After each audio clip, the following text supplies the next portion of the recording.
अस्सलाम वालेकुम नाज़रीन, प्रोग्राम खबर ये है कि साथ मैं हूं इकरा शहजाद और मेरे साथ मौजूद होंगे लाहौर से सईद काजी और रऊफ कलासा साहब इस्लामाबाद से।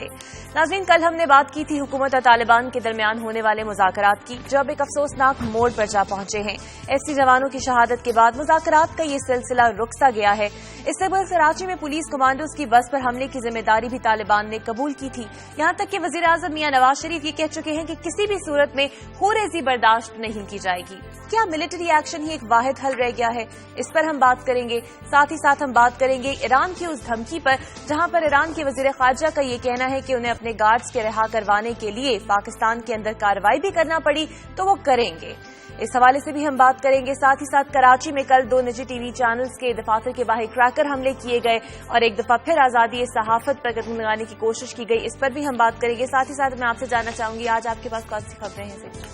मैं बात करूंगा इकरा, आगाज में एक NIRC एक इदारा बनाया गया था 1972 में, नेशनल इंडस्ट्री रिलेशंस कमीशन, जिसके तहत कुछ कोर्ट्स होती हैं जिसमें आप जा सकते हैं जब वर्कर्स समझते हैं कि उनके राइट्स, और अक्सर ही उनके राइट्स वायोलेट हो रहे होते हैं। तो अब ये 3-4 महीनों से 3-4 अदालतें ऐसी हैं कि जहां पे जजेस ही मौजूद नहीं हैं। तो अब पीपल्स पार्टी की गवर्नमेंट है सिंध में, और कराची में जज मौजूद नहीं है, लाहौर में भी नहीं है, और बहुत से इलाकों में नहीं है। तो ये इस पर हम बात करेंगे, क्योंकि कम से कम 1,500 केसेस पेंडिंग है और लोग तंग हो रहे हैं, उन्हें इस्लामाबाद जाना पड़ रहा है, और हम जानते हैं यहाँ वर्कर को कितना पे करते हैं। इसके साथ हम बात करेंगे फिर वर्कर्स की ले ऑफ्स की। फिर एक जमाना आ गया कि जो पीपल्स पार्टी ने लोग रखे थे कॉन्ट्रैक्ट्स पे, उसको मुस्लिम लीग नून ने फैसला कर लिया है कि ले ऑफ कर दिया जाएगा उन तमाम वर्कर्स को। इससे पहले याद होगा जब पिछली दफा सेकंड टर्म आई थी तो तब भी कुछ 56,000 के करीब वर्कर्स को ले ऑफ किया गया था इस हुकूमत में। और अगर वक्त मिला तो थोड़ी सी बात इन वर्कर्स की भी कर लेंगे। आज वर्कर्स डे के तौर पे ही सही,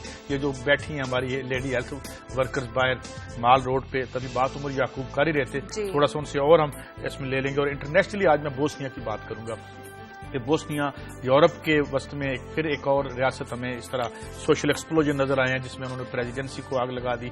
12 तारीख की बात है। आज फॉलो अप पे बात करेंगे कि जो उन्होंने असेंबलीज लोकल बनाई हैं वो क्या है और वो कैसे चीजों को चला रहे हैं, और ये जो एक्सप्लोजन सोशल हुआ था इसके पीछे रीजन। बिल्कुल, हम इस पर भी बात करेंगे। रऊफ कलासा साहब से मैं जानना चाहूंगी, रऊफ साहब बताइएगा आज आपके पास कौन सी अहम अंदर की खबरें हैं?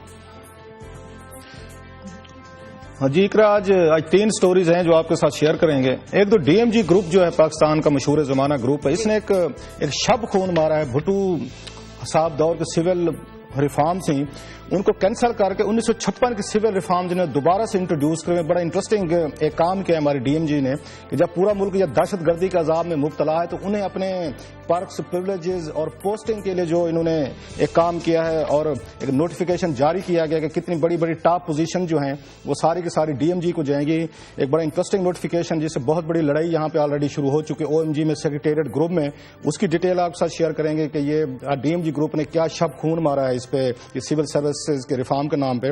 और दूसरी स्टोरी है, कल ही हम कह रहे थे टैक्स के हवाले से कि पार्लियामेंटेरियन ने कितने टैक्स उन्होंने दिए हैं।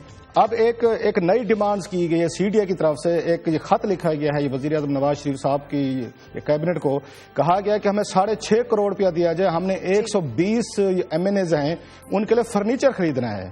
उसकी डिटेल आपके साथ बताएंगे कि इतना टैक्स इन हुक्मरानों ने आके या MNAs ने नहीं दिया हुकूमत पाकिस्तान को जितने का उनके लिए फर्नीचर खरीदा जा रहा है, वो डिटेल है। और तीसरी एक खबर जो है वो पावर सेक्टर से रिलेटेड है कि वजीर आज़म नवाज शरीफ साहब के पास पिछले 3 महीने से एक समरी पड़ी हुई है कि आपने $1.4 बिलियन का यहाँ पे मुंडा पावर प्रोजेक्ट है, उसके लिए आपने कुछ पैसे रिलीजेस करने, एलोकेशन तो हुई है, पैसे रिलीजेस नहीं हो रहे। तो 3 महीने से नवाज शरीफ साहब के पास टाइम नहीं है कि वो समरी पे दस्तखत करेंगे। तो आपको उसका भी बताएंगे। ये जो मुंडा हाइड्रो पावर प्रोजेक्ट है ये कैसे बुरे तरीके से नेग्लेक्ट हो रहा है कि एक तरफ ये पावर के लिए बड़े बड़े दावे किए जा रहे हैं और दूसरी तरफ 3 महीने से समरी पड़ी हुई है ये नवाज शरीफ साहब के पास कि 60 करोड़ रुपया आपने ये रिलीज करना है, वो मेहरबानी फरमाए रिलीज करें, वो नहीं कर रहे। तो इन पर बात करेंगे। बिल्कुल रऊफ कलासा साहब, इन पर भी हम बात करेंगे और जो इशू हमने सबसे पहले उठाया था उस पर भी हम बात करेंगे। यहाँ लेंगे एक ब्रेक।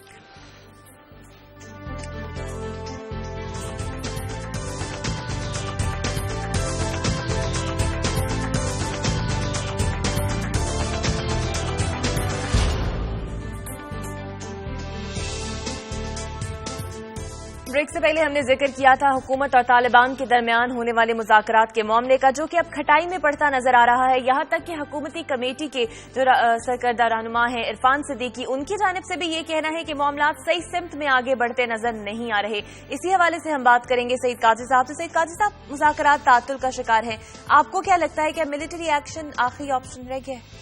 دیکھیں، آپشن تو پتہ نہیں کیا ہے یا کیا نہیں ہے، مگر میں تھوڑی سی اس میں وضاحت یہ کر دوں کہ شروع سے جب کلاسا صاحب کا بھی آپ نے پوائنٹ آف ویو لیا تو ہم لوگ خاموش تھے کہ چلیں بھائی آپ جا کے دوستی کر لیں۔ ہم جتنے بھی کرٹک تھے اس مذاکرات کے وہ تھوڑے سے، مگر میں اس میں یہ عرض کرنا چاہوں گا کہ جس وقت تک آپ تشخیص صحیح نہیں کرتے آپ علاج نہیں بتا سکتے۔ اب بات یہ ہے کہ پھر تھوڑا سا پیچھے جانا پڑتا ہے۔ یہ پوری ایک سلسلہ چلا تھا 1978 سے 26-27 اپریل سے، جو سور انقلاب کے بعد سے یہ سارا بنا، جہاں پہ جہاد ہوا، ڈالر جہاد ہوا، پھر پتہ چلا CIA ہیروئن بیچ کے تو فنڈ کر رہی ہے۔ اب ایک سیاہ دھن کی بہت بڑی معیشت بن چکی ہے، اور وہاں پہ دوسرا ہمارا فیلئر یہ ہوا کہ ہم وہاں کوئی دنیا بنا نہیں سکے۔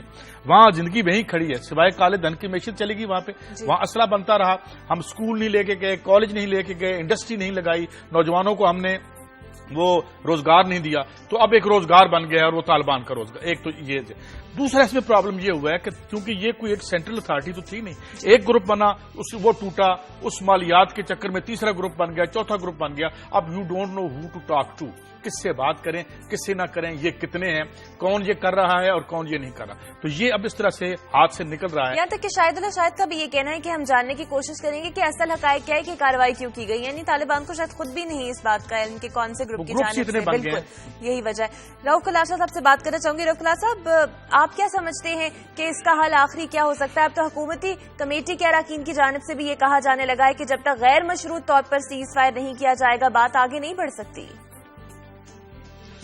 اقرا، یہ جو بڑی ایک مشہور پنجابی کا ایک قول ہے نا کہ وہ کہتے ہوتے ہیں کہ یہ مثال ہے بلکہ قول تو نہیں ہے، اب کی مار، کہ اب مجھے مار کے دکھا۔ اس نے پھر ماری تو اس نے کہا اب کی مار کے دکھا، تو 10 تھپڑ کھانے کے بعد پھر اس نے کہا کہ اب کی مار کے دکھا مجھے۔ تو حکومت پاکستان، ہماری اسٹیبلشمنٹ یہی کچھ کر رہی ہے، تو اس لیے آپ نے کہا کہ اب کیا ہوگا، اب بھی مذاکرات ہوں گے، اب بھی منت ترلا ہوگا، اب بھی ان کے پاؤں پکڑے جائیں گے، کہ ان کے ساتھ جا کے اب نئی کمیٹی بنا دیں گے کہ اے جناب کہ ان سے تو کام نہیں ہوگا، نئی کمیٹی بنا دیں۔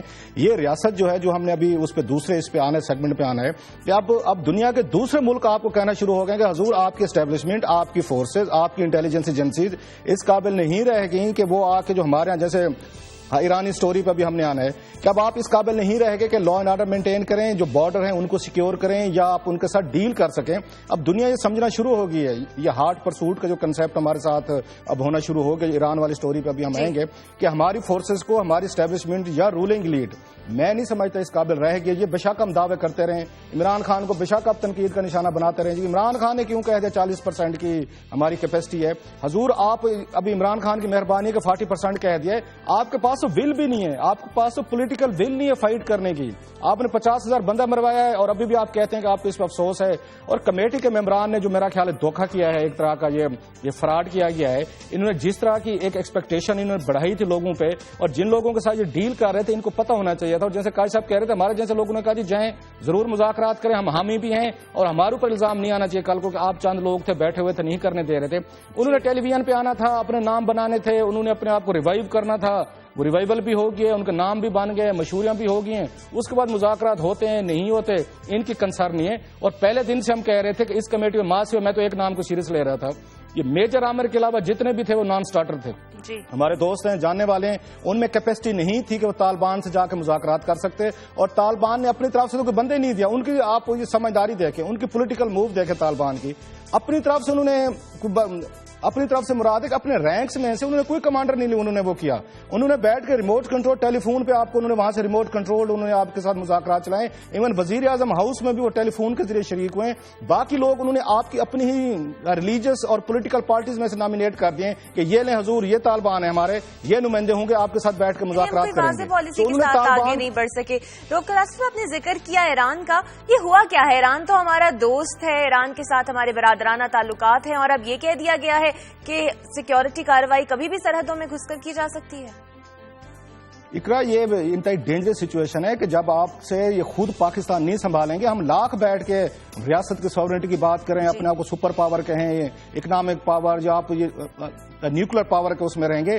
अब ईरानी हुकूमत है, उनका अपना एक स्टाइल है, वो इस तरीके से लॉ एंड ऑर्डर सिचुएशन अपने यहाँ पैदा नहीं होने देते। आपको याद होगा वहां पे कुछ बम ब्लास्ट हुए थे, उन्होंने तो जहाज उतार लिया था अपना बंदा पकड़ने के लिए, और बंदा पकड़ा, उसको फांसी दी। कोई पाकिस्तान के अंदर से कार्रवाइयां की गई थी, उनके अंदर उन्होंने उनको पकड़ के फांसी पर लटकाया। ईरानी हुकूमत तो हमारी तरह नहीं चल रही, एक चीज। और दूसरी चीज है ये जो हार्ट पर सूट का कंसेप्ट आ रहा है, जो ईरान ने बात की है। इससे पहले आपको याद होगा जब यहां पे हुए थे, भारत में हुए थे, बम्बे ब्लास्ट हुए थे, उन्होंने कहा था कि हम पाकिस्तान के अंदर सर्जिकल स्ट्राइक्स करेंगे। बड़ी मुश्किल से अमेरिकन ने और कुछ दूसरे मुल्कों ने रोका था इंडिया को कि आप सर्जिकल स्ट्राइक्स ना करें, और पाकिस्तान को कहा गया था आप उनके बम्बे के जो उनके लोग मुलव्वस से गिरफ्तार करें, जो हमने 6 साल से गिरफ्तार करके रखे हुए हैं। इसके बाद आपको नेटो ने कहा था कि हुजूर अपने मुल्क के अंदर कार्रवाइयां हो रही हैं, यहां से एलिमेंट्स आ रहे हैं, आप टेररिज्म को एक्सपोर्ट कर रहे हैं, इसको रोकें। हमने कहा जी हम तो नहीं रोक सकते, या रुकता नहीं है, आप रोक लें। वो हार्ट परसूट में है। ये ड्रोन अटैक का जो यह होना, आपको याद होगा वहां पे बहुत से अफगान फोर्सेज ने विद इन पाकिस्तान कार्रवाई की हुई है, इवन अमेरिकन फोर्सेज ने पाकिस्तान के अंदर कार्रवाई की हुई है। अब तीसरा जो मुल्क है जिसने, और ये हमारे हमसाए हैं, मतलब अफगानिस्तान हमारा बॉर्डरिंग एरिया है, एक बॉर्डरिंग मुल्क है, ये हिंदुस्तान है। अब ईरान आपको कह रहा है, ये थ्रेट दे रहा है। सो ये मैं कहता हूं ये बड़ी डेंजरस सिचुएशन है, पाकिस्तान की रूलिंग एलीट और एस्टेब्लिशमेंट को देखना चाहिए। और चौथी जो बात मेरा ख्याल है बड़ी सिग्निफिकेंट है, ईरान ने किस वक्त आपको थ्रेट किया है, जिससे लगता है कितना स्ट्रेन बढ़ रहा है नवाज शरीफ साहब में और ईरानी गवर्नमेंट में, जब सऊदी वली अहद जो है वो पाकिस्तान में है। ये थ्रेट उस वक्त ईरान की तरफ से आ रही है, जो शो करती है कि सऊदी अरेबिया और ईरान में एक आपस में जो प्रॉक्सी हम देखते रहते हैं, पाकिस्तान में प्रॉक्सी वार दोनों लड़ते रहे, हजारों बेगुनाह लोग यहाँ मारे गए उनकी वजह से। अब उन्होंने उस वक्त थ्रेट किया ईरान ने पाकिस्तान को, जब सऊदी वली अहद यहाँ पे हैं। अब इससे क्या मैसेज जा रहा है, पाकिस्तान को क्या जा रहा है, सऊदी अरेबिया को क्या जा रहा है, पाकिस्तान के लोगों को क्या जा रहा है, और ईरान के अपने क्या कंसर्न है। मैं सिरका साहब आपसे जानना चाहूंगी, रऊफ कलासा साहब ने जो जिक्र किया, टाइमिंग बड़ी इंपॉर्टेंट है ईरान की। अच्छा, इसमें मैं एक और बात ऐड कर दूं। आज जो इन्होंने जो आए हुए हैं यहाँ पे, जो सऊदी लीडर आए हुए हैं, इन्होंने सीरिया पे एक यकजहती का इज़हार किया। अब सीरिया का क्या मामला है? सीरिया का मामला यह है कि वहां जो अलकायदा का अल नसरा फ्रंट है, उसको अमेरिका भी सपोर्ट कर रहा है और सऊदी अरब भी सपोर्ट कर रहा है। तो हम ये कर क्या रहे हैं? पहले तो मुझे ये समझ नहीं आती कि अब सीरिया पे हमें, अब सऊदी अरब क्योंकि इस पे तनहा हो गया था, प्यूटन ने उनको एक धमकी दी थी, एक लेटेंट किस्म की या एक खुफ्ता किस्म की, कि अगर आपने सीरिया पे अटैक किया तो मैं सऊदी अरब को हिट कर दूंगा। ये खबरें सोशल मीडिया पे आई थी और चलती रही थी, और बाद हमने देखा कि प्यूटन ने फोर्स किया अमेरिका को कि वहां वो अटैक ना करे। और बाद अब हम उधर क्या कर रहे हैं?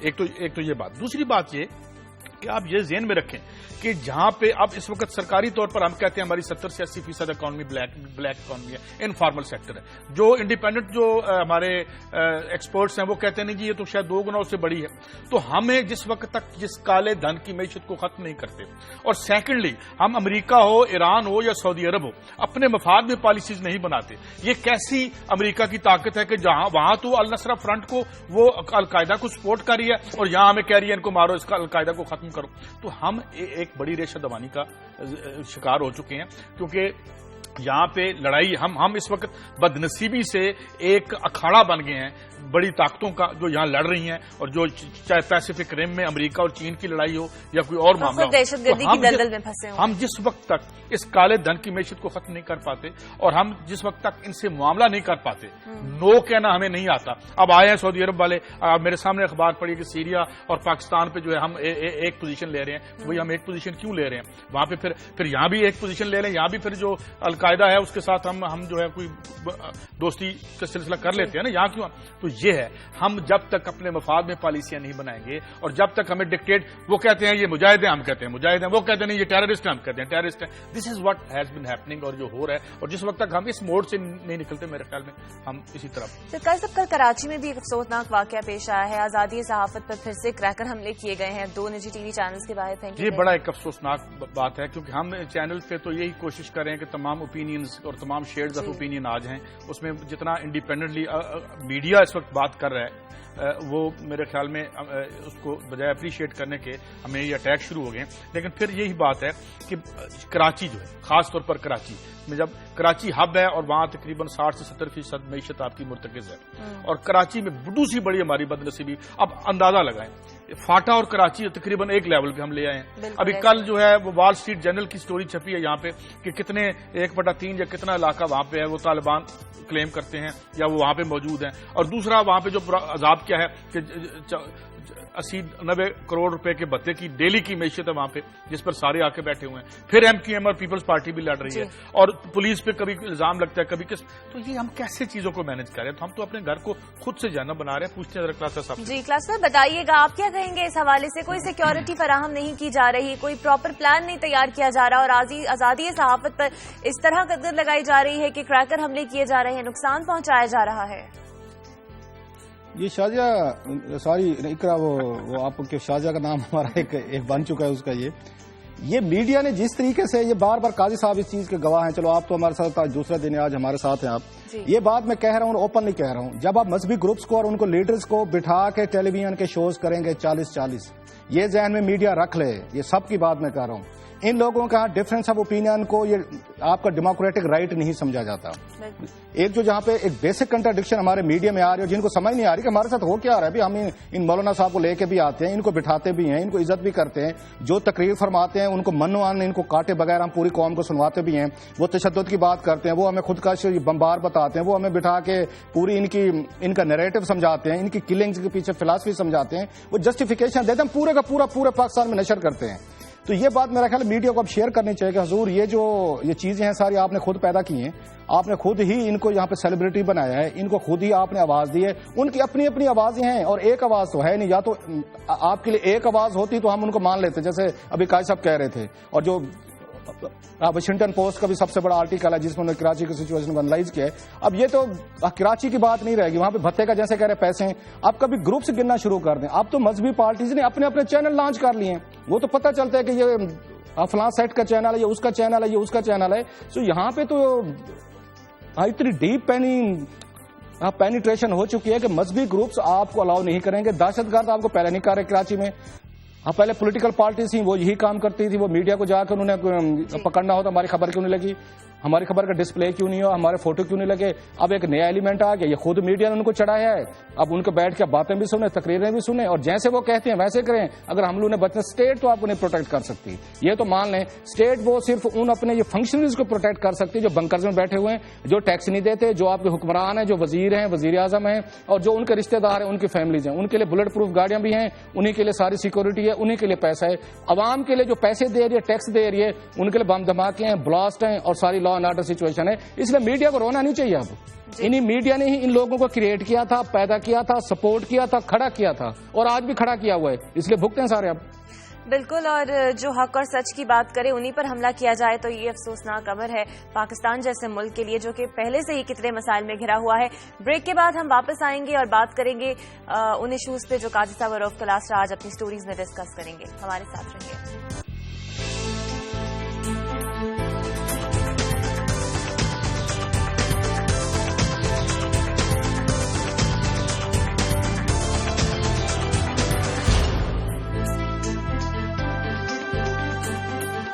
Welcome back. ब्रेक के बाद एक और स्टोरी की जानिब बढ़ते हैं। NIRC में जजों की तैनाती इल्तवा का शिकार है। सईद काजी साहब से इस हवाले से बात करेंगे। सैकड़ों मेहनतकश ख्वार हो गए हैं काजी साहब। हाँ, तकरीबन मैं देख रहा था 1,500 के करीब हैं, उससे ज्यादा शायद वो हों। और ये 3 शहरों में, कराची में, पिशावर में, लाहौर में और कोहाट में, ये जजेस जो हैं तकरीबन 3 महीने पहले ये जजेस रिटायर हुए थे और उनकी जगह नए तैनात नहीं हुए। और इससे नुकसान ये हो रहा है कि ये जितने लोग हैं उनको इस्लामाबाद जाना पड़ रहा है।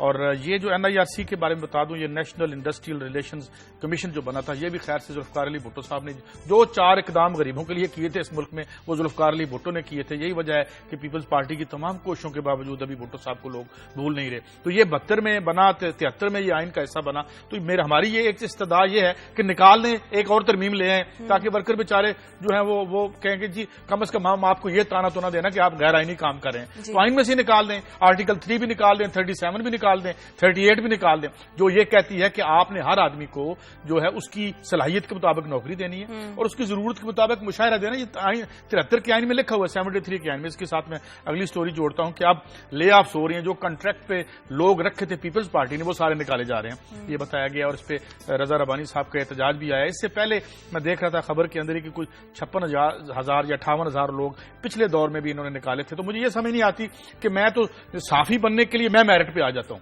एक गरीब आदमी पीएन नहीं बन सकता जी मेरिट पे नहीं आया, या जी इनको मेरिट पे नहीं रखा गया था। जॉब देना आपका काम है और जॉब लेना आपका काम नहीं है। या फिर वही जो मेरा आर्ग्यूमेंट है कि भाई इनको आप फारिग कर दें, जो جو آپ کی 4 شکیں رہ گئی ہیں پرو فرینڈلی آپ کے 73 کے آئین میں، تو وہ ختم ہو جائیں. تو ساتھ ہی میرے خیال میں اقرا اگر ہمارے ساتھ موجود ہوں تو میں شامل کر لوں ان لیڈی ہیلتھ ورکرز کو. وہ بھی سڑک پہ کافی 9 گھنٹے سے زائد ان کی عمر ہے ہمارے ساتھ. عمر سے ہماری بات کروا دیں، کیونکہ میں جب آ رہا تھا صبح تو میں دیکھ رہا تھا اتنی سردی میں بچے اور عورتیں وہاں بیٹھی ہیں، تو ان کا کیا قضیہ ہے. اور ان کو آپ مجھے بتا رہی ہیں ان کے 8,000 روپیہ، میں پڑھ رہا تھا کوئی 250 روپیہ ان کو ملتا ہے 8,000 روپے ماہوار میں. تو اگر ان سے بات ہو سکے، ہماری مبین اگر ہم ان سے بات کر سکیں تو پوچھ لیں کہ ان کے مطالبات کیا ہیں اور کیا کوئی آیا ہے ان سے بات کرنے کے لیے، یا پھر ہم آگے بڑھیں.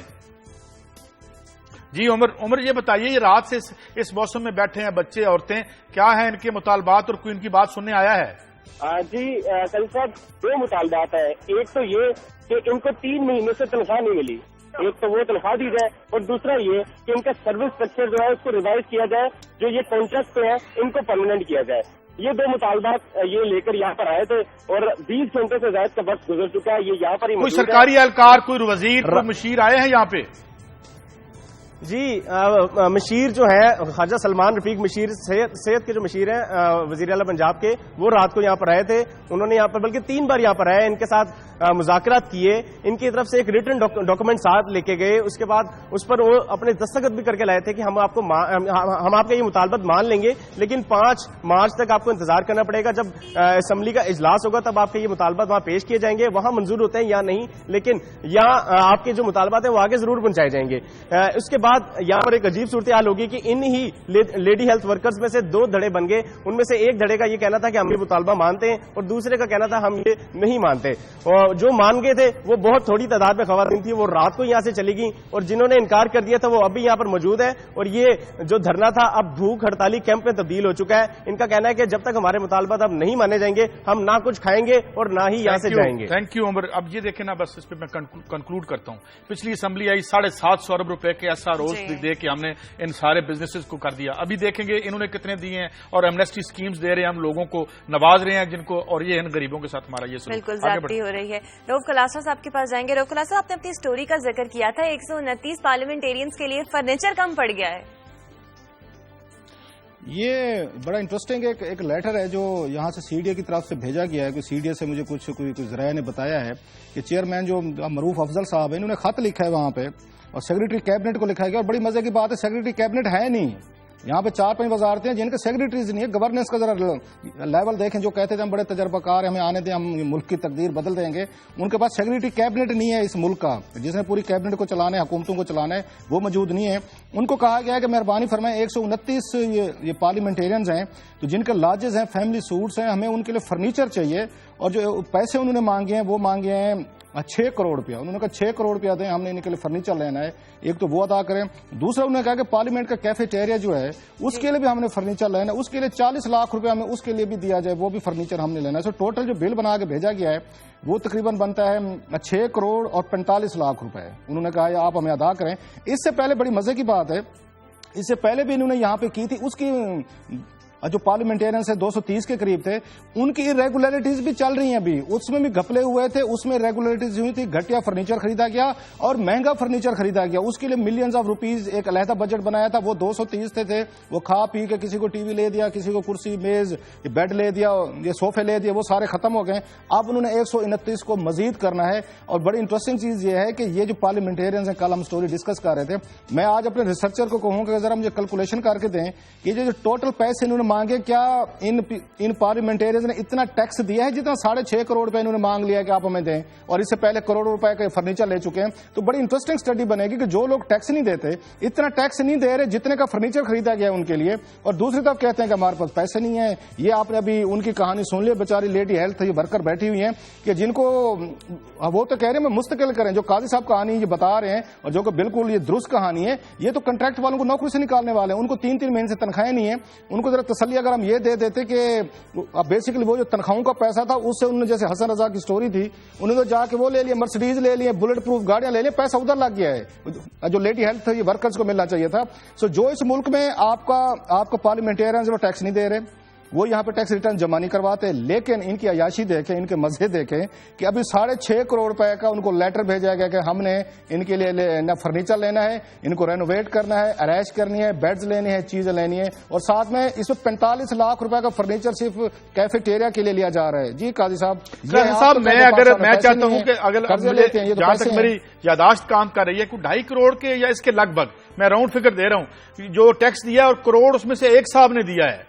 میں آئی ول فردر کریکٹ اٹ۔ اور ایک چیز میں اور کریکٹ کرنا چاہتا ہوں، مجھے ابھی میسج آیا ہے، یہ جو میں نے NIRC کی بات کی تو کسی صاحب نے مجھے کہا یہ کوہاٹ نہیں کوئٹہ ہے، ممکن ہے کوئٹہ میں ہو جو ایک کوٹ نہیں ہے، مگر میرے پاس جو رپورٹ ہے شاید پیچھے سے ہی غلط آئی ہے، مگر پھر بھی میں کوئٹہ ڈال دوں۔ یہ 2.5 کروڑ کا ٹیکس تھا جس میں if I am not wrong I'll again get back to this figure، اور اس میں سے 1 کروڑ ایک شخص نے دیا ہے تو 6.5 کروڑ تو اسے بہت زیادہ۔ اور ایک طرف ہم بات کرتے ہیں کہ ہم اپنے اخراجات کم کریں لیکن فرنیچر کے لیے ہمیں اتنے پیسے چاہیے، ہم اس پر مزید بات کریں گے اور مزید ایشوز ڈسکس کریں گے ایک بریک کے بعد۔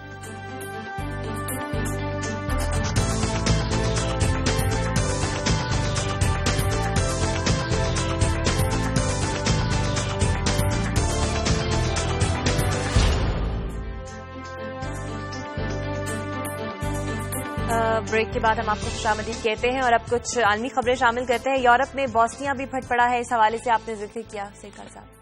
جی اقرا، اس میں یہ ہے کہ ہم یہ سٹوری فالو بھی کرتے رہے ہیں اور یورپ ایک بڑے خوفناک کرائسس میں، اور ہم دیکھتے ہیں کہ اٹلی، اسپین اور ایون خاص طور پہ یونان میں موومنٹ بڑی بری طرح سے چل رہی ہے۔ ابھی یہ 12 تاریخ کی بات ہے اور آج میں اس کا فالو اپ لے رہا ہوں کیونکہ گارجین نے آج اس کو بڑا ڈیٹیل میں سے ڈسکس کیا ہے۔ 12 تاریخ کو ہم نے دیکھا کہ بوسنیا اس طرح سے ایکسپلوڈ ہوا، اس کی جو پریزیڈنسی ہے اس کو بھی جلا دیا لوگوں نے، اور اب جو میں خبریں دیکھ رہا تھا کہ اب لوگوں نے ٹیک اوور کر کے وہاں لوکل اسمبلیز بنا لی ہیں۔ اچھا، اب اس میں جو بات میں پوائنٹ آؤٹ کرنا چاہتا ہوں اور جو ہمارے لیے ریلیونٹ ہے وہ یہ کہ یہ جو پالیسیز تھی جو خاص کر ہماری پالیسیز ہیں، لائک پرائیویٹائزیشن وہاں پہ اس طریقے سے سینسلیسلی کیری آؤٹ کی گئی، اس کے بعد انہوں نے جو سوشل ویلفیئر اسٹیٹ ہے اس کو ڈسمینٹل کرنا شروع کر دیا، وہ اور لوگ بالکل بے آسرا ہو گئے، اور جب وہ بے آسرا ہو گئے تو گھروں سے نکل آئے۔ تو میں اگر آپ اس کو ریلیٹ کریں، جیسے میں بتا رہا تھا کہ بھائی یہ نوکریاں صرف اس لیے نہیں ہوتی کوئی سرکار کسی پہ احسان نہیں کر رہی ہوتی، ایک انڈسٹریل انریسٹ سے بچنے کے لیے، ایک عافیت اپنے سماج میں قائم رکھنے کے لیے آپ کو لوگوں کو نوکریاں دینی پڑتی ہیں، آپ کو ان کو رزق کے ذریعے دینے پڑتے ہیں، اور آپ یہ نہ کریں کہ جی یہ تو بالکل میرٹ پہ نہیں تھے، آپ میرٹ پہ ہیں جو سارے ان عہدوں پہ قابض ہیں، اور جو جس طرح سے اس میرٹ پہ آیا ہے وہ ہماری نظروں کے سامنے ہے، کیسے مارشل لاء میں لوگ آئے، کیسے جو ہیں آ کے انہوں نے ساتھ دیے۔ پاکستان میں میرٹ کی تو ویسی میرٹ پہ یہاں کتنے حکمران آئے ہوں گے، ذرا گن کے بتائیں نا ہمیں جتنے آئے ہیں میرٹ پہ۔ تو اس لیے یہ لوگ جو ہیں یہ کب میرٹ پہ آئیں گے اور کب ان کو آپ نوکریاں دیں گے، اور کب یہ جس طرح میں نے لوگوں کی بات کی، اگر آپ اس طریقے سے عافیت لوگوں کے گھروں سے نکال لیں گے تو بعض اوقات ایسے ہوتا ہے کہ لوگ گھروں سے نکلتی ہوئی عافیت کے ساتھ خود بھی گھروں سے باہر نکل آتے ہیں۔ سرکار صاحب، آپ نے میرٹ کی بات کی اور نوکریوں کی بات کی، رؤف کلاسرا صاحب کے پاس چلتے ہیں۔ آپ نے ذکر کیا DMG گروپ کا، انہوں نے ایک نیا شوشہ چھیڑ دیا ہے۔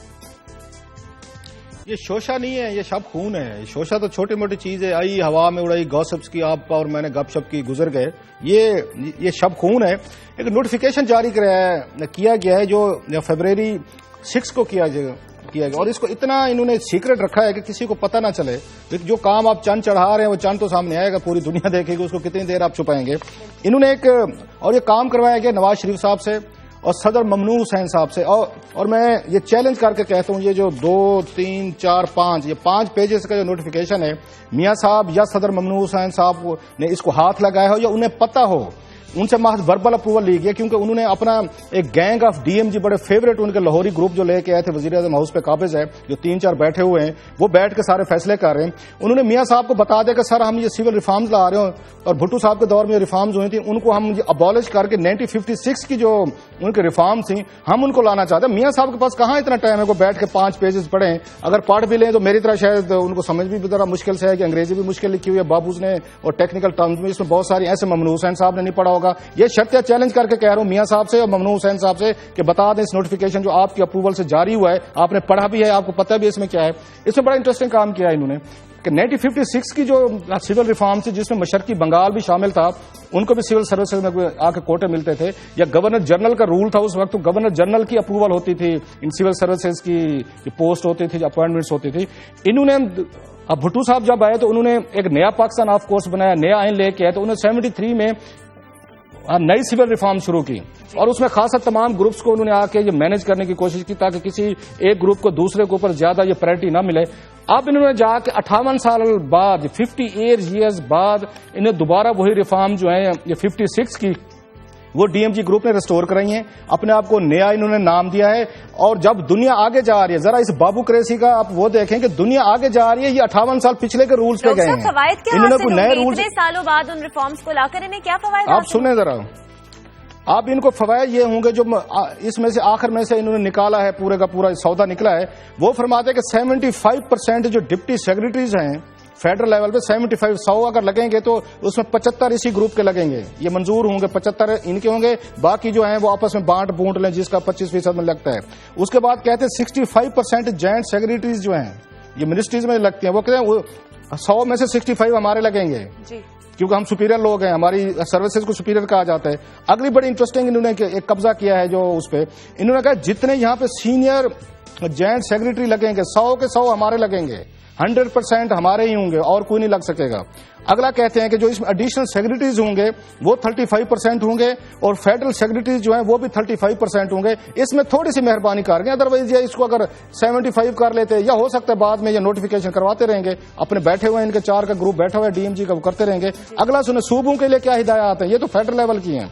सूबों को कहते हैं कि जो भी आपने आगे ये ट्रांसफर रखने हैं और ये पोस्टिंग आपने चीजें करनी है उसमें ग्रेड 17 के 25% आपने रखने हैं हमारे लिए, उसमें 18 ग्रेड के 40% हैं, ग्रेड 19 के 50% हैं, ग्रेड 20 के 60% हैं और ग्रेड 21 के 65 हमारे होंगे। सो ओएमजी ग्रुप है, सेक्रेटेरिएट ग्रुप है, वो दूसरे जो हैं वो शूदर जो हैं वो जाने और उनका काम जाने। जो मुल्क की सुपीरियर क्लास है, जब पूरा मुल्क दहशतगर्दी के उसमें गलबे में आया हुआ है, उन्हें समझ नहीं आ रही कैसे निकला जाए। दाद देनी चाहिए इस हमारे सुपीरियर ग्रुप को कि कैसे जहाना से बैठ के भुट्टो साहब से भी बदला लिया है। 1956 के रूल्स इन्होंने दोबारा बहाल करवाएं इस मुल्क में हुक्मरानी करने के लिए। काजी साहब जाते आप कहते हैं हमारे पाकिस्तान में टैलेंट नहीं है। हाइड्रो पावर प्रोजेक्ट की सबरी पर दस्तखत नहीं किए, वो तो उन्होंने पढ़े नहीं रिफॉर्म्स, क्या ये इसके पास ये पढ़ने के लिए भी टाइम नहीं है वजीर आजम के पास? ये एक और दिल जलाने वाली स्टोरी है, कहानी है कि दुनिया भर में हमें पिछले 1 साल से इन्होंने हजारों कॉन्फ्रेंसेस कर ली हैं, यहाँ पे हमने शोज कर लिए, हमने बैठ के दानिश्वरियां कर ली।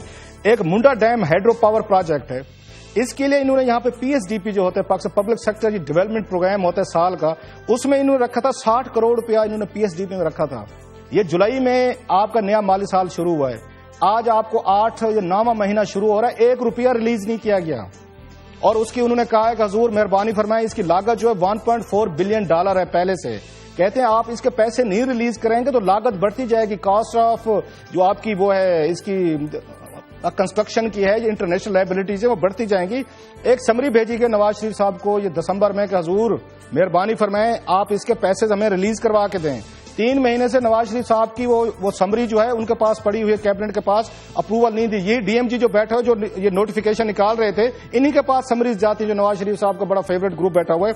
इसमें बड़ी इंटरेस्टिंग चीज इन्होंने एक और की है, ये जो प्रोजेक्ट है 2010 से इसकी अप्रूवल होनी थी और कंसल्टेंसी से इन्होंने कंसल्टेंसी के नाम पे 19 करोड़ रुपया देना था जो रिलीजेस करने, जो आपकी फर्म इंटरनेशनल फर्म्स आके कंसल्टेंसी करती हैं, इन्होंने अभी तक उनके पैसे रिलीज नहीं किए। वो कंपनी जो है वो काम करने से छोड़ गई है। उन्होंने कहा बड़ी मेहरबानी आपकी, उस पे काम स्लो हो गया, कॉस्ट ऑफ इसकी कंस्ट्रक्शन बढ़ गया।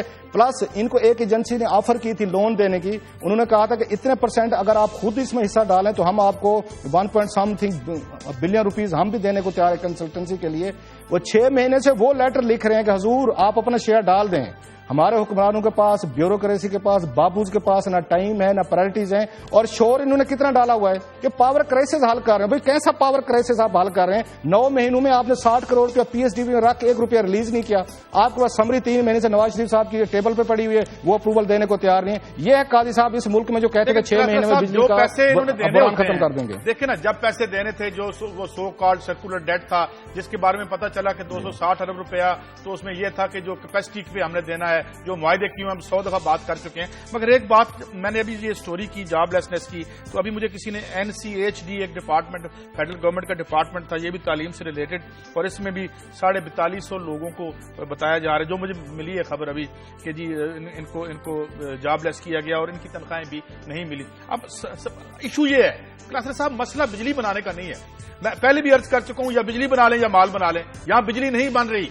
یہ واحد ملک ہے جہاں آپ کی تاروں کے ذریعے گھروں میں اندھیرے جاتے ہیں اور مال جتنا جا رہا ہے اب شاید آپ کا ملٹری کا بجٹ بھی اتنا نہ ہو جتنا آپ خیر سے لوڈ شیڈنگ خریدنے پہ خرچ کر رہے ہیں. یہ عجیب و غریب ملک ہے کہ جہاں لوڈ شیڈنگ خریدنے کے لیے آپ نے جو ابھی 500 ارب دیا تھا ابھی پھر ہمارے گھر میں بجلی نہیں ہوتی. تو یہ معاملہ ہے. آپ کی ساری بات کہہ رہا ہوں, آپ نے صحیح کہا ہے. اگر بجلی پیدا ہونا شروع ہو جائے تو یہ جو کھانچے کیسے لگیں گے؟ یہ جو کھانچے لگا رہے ہیں سارے کے سارے, یہ سرکولر ڈیٹ جو ہے, اگر پاکستان خود بجلی پیدا کرنا شروع کر دے گا, سرپلس ہوگی, تو 500 ارب روپیہ جو یاروں دوستوں میں بانٹا ہے انہوں نے, اور انہوں نے اپنے ایک دو وزیروں کے اس میں شیئرز ہیں ان پاور کمپنیز میں جن کو پیسے دیے گئے, بجلی پیدا ہوگی تو یہ پھر کہاں سے کھانچے ہوں گے؟ اسی لیے یہ کام نہیں ہوتا. بجلی بنا لیں یا فرنیچر منگوا لیں, ایک ہی کام ہو سکتا ہے, یا اندھیرے یہ منگوا لیں. بالکل. اور آج یہاں پہ آج وابڈا کی سینٹ کی اسٹینڈنگ کمیٹی کا اجلاس ہے, یہ چیزیں وہاں پہ پیش ہونی ہیں.